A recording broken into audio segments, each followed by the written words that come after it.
Fields are time-saving tools that help you to keep your documents up to date with system information or material from other sources. Fields are special codes that you define as part of a document.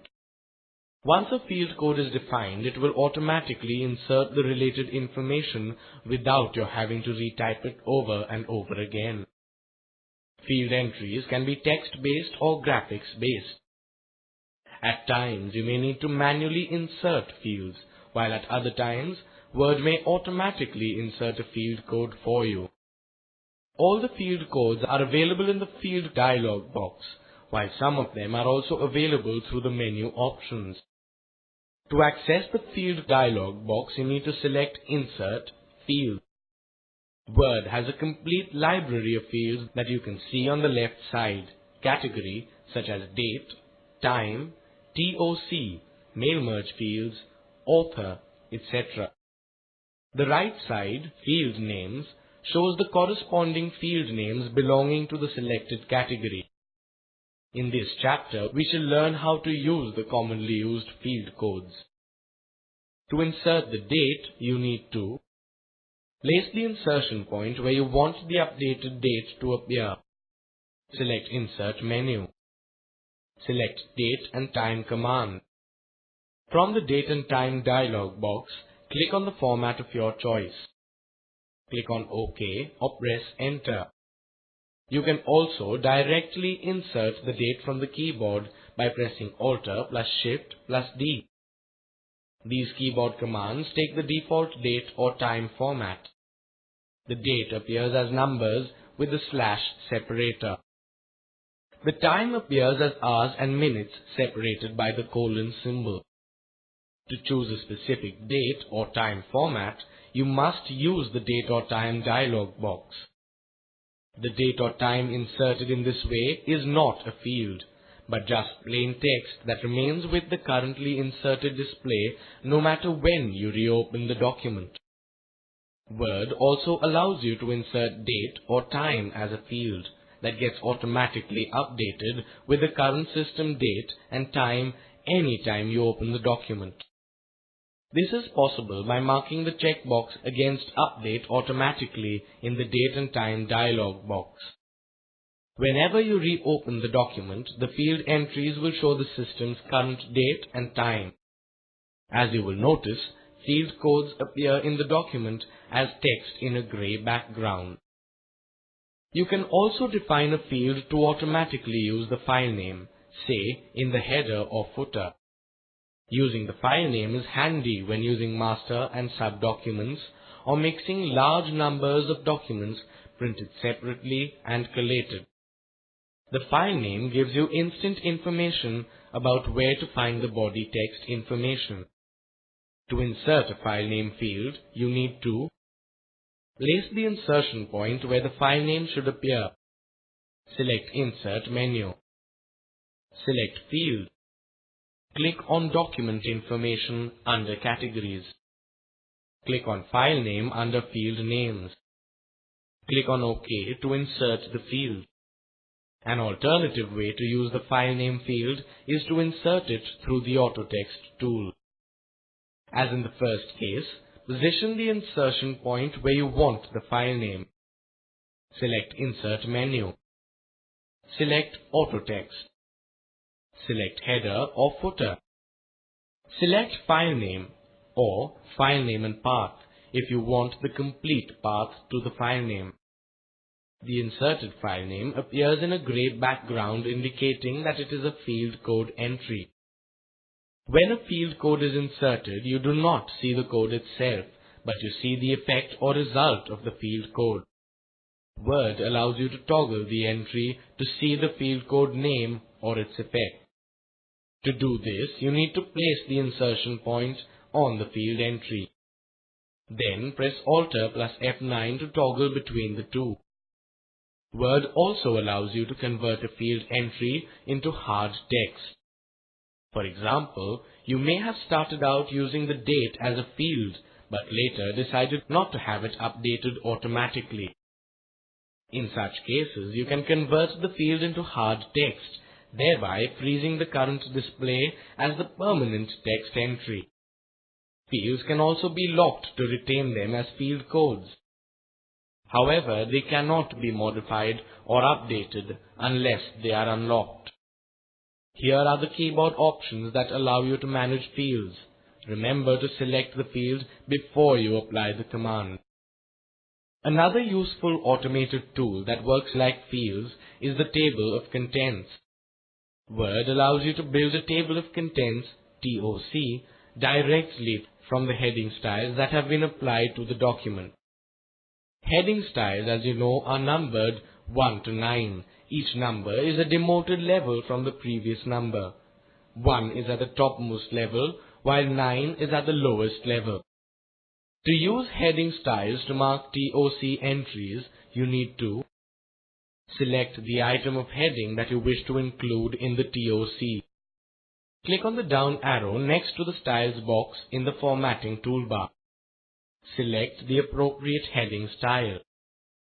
Repeat this procedure till all the headings have heading styles applied to them. To generate the table of contents, you need to place the insertion point at the beginning of the document or where you wish to place the TOC. Select Insert menu. Select Index and Tables command. From the Index and Tables dialog box, click on the Table of Contents tab. To choose the default settings for the TOC, you can click on OK at this stage to apply the default TOC. To further format the table of contents, you can use some of the other options in the dialog box. Under the General section, click on the down arrow next to the Format's text box. Select an overall table of contents design from the Formats drop-down list. You select the number of heading paragraph style levels you want in the Show Levels text box. You can mark the checkbox against Show Page Numbers if you want it to appear in line with the headings. You can also mark the checkbox against Right Align Page Numbers if you want the page numbers right aligned.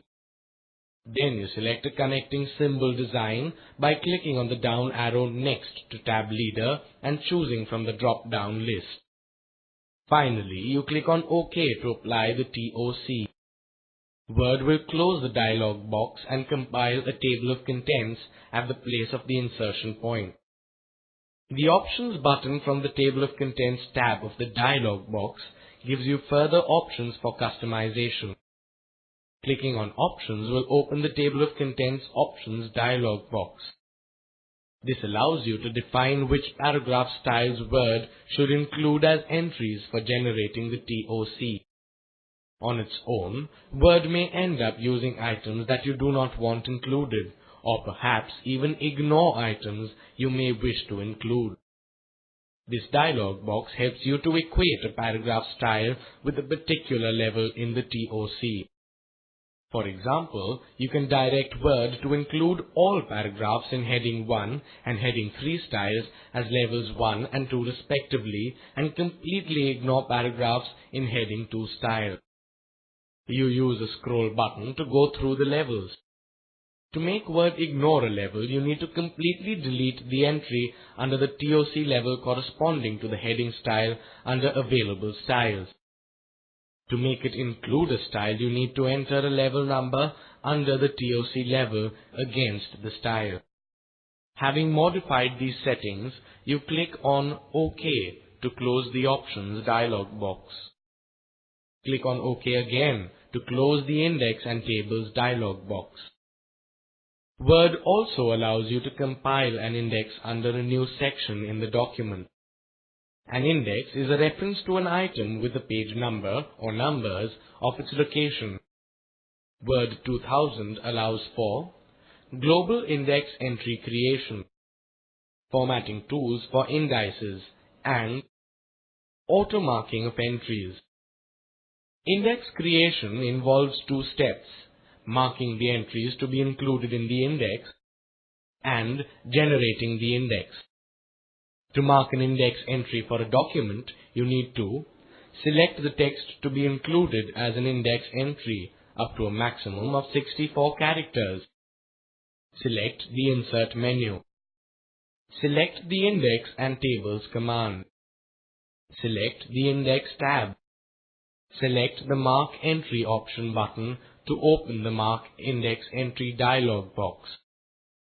The selected text is already displayed in the main entry text box. Click on Mark to mark the entry. You can continue to work on or edit the main document even while this dialog box is open. As you can see, there are many other options that you can select from. Under the Index section, you have two options. The main entry is already displayed. The sub-entry text box is required only if you have sub-entries to the displayed main entry. For example, if your main entry reads Living Things, your sub-entry should be Plant Life or Animal Life. Under the Page Number Format section, you can use the options to format the page numbers in the index. Bold makes the index page number bold, while italics make the index page numbers italicized. The Mark button, as you saw, marks the selected text as an index entry. If you wish to use all occurrences of the displayed text as an entry, you need to select the Mark All button. To close the dialog box, you click on the X at the top right corner. Having marked the index entries, you can now proceed to compile the index. To compile the index, you need to position the insertion point where you want the index to begin. Select Insert menu. Select the Index and Tables command. From the Index and Tables dialog box, select the Index tab. Click on the down arrow next to Formats. From the Formats list, select an index style. The Print Preview window shows the effects of the selected style. This applies the default formats for the selected style. If you wish to alter them a little, you can select from the other options of this dialog box. Click on the Increment or Decrement buttons next to columns to increase or decrease the number of columns of index entries per page. Click on the down arrow button next to Language if you want to select another dictionary for the language. Selecting Indented Radio button would indent the sub-entries to the right of the main entry. Selecting the Run In button would set the sub-entries as running sentences under the main entry. Marking the checkbox against Right Align Page Numbers will align the page numbers to the right margin. If the selected style supports tab leaders, it will be enabled and you can click on the down arrow to set a format for the connecting line between the entry and the page number. Having made your selection, you click on OK to compile the index. Word closes the Index and Tables dialog box and compiles your index at the place of the insertion point. If you think marking individual entries through the document is a tedious job, you can also command Work to automark your entries. This can be a time saver and help in capturing all the terms that one might miss when racing through the entire document. Here are the 5 steps to create an index with automarked entries. Create the original document and complete all writing and editing functions. Create a concordance file with all the possible entries that you wish to include from the main document. Use the automark command. Review the result. Compile the index. We assume that the first step of completing the original document is over, and we now take it from step 2. To create a concordance file, you need to create a new blank document. Click on the New Blank Document icon on the standard toolbar. Use the table icon on the standard toolbar to create a 2x2 table. In the first column, type all the terms that you want Word to mark in your original document as index entries. These must include all possible combinations of spelling. Remember, capitalization also counts. For example, here we have entered the different forms of the term single index. As you can see, each entry has to be placed in a separate cell.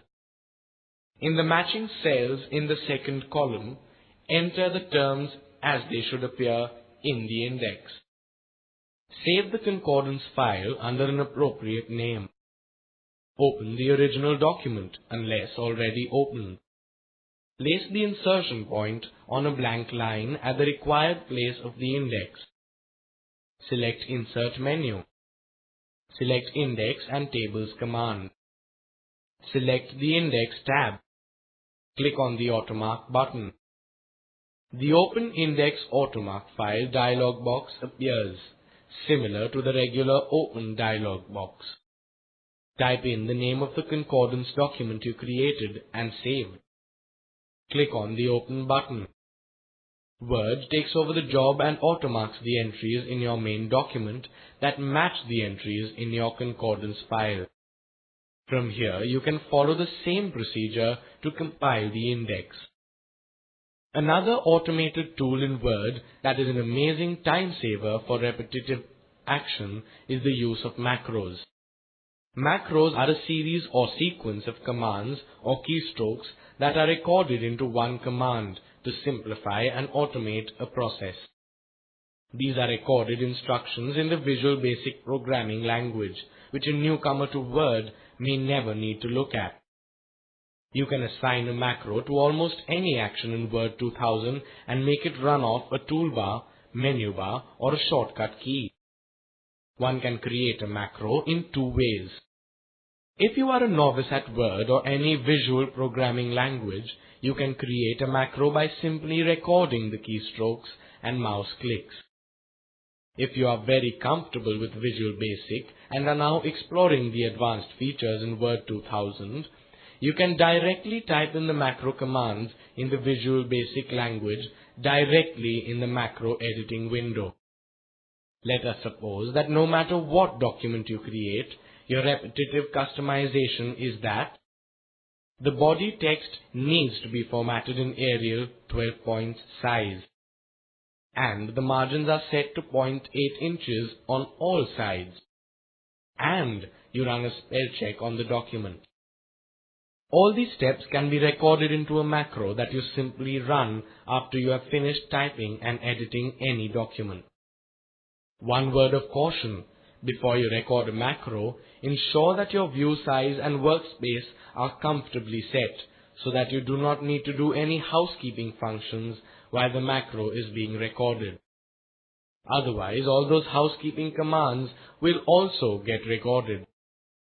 To start the macro recorder, you need to select Tools menu, select Macro, select Record New Macro. Alternatively, you could just double-click the REC button on the status bar.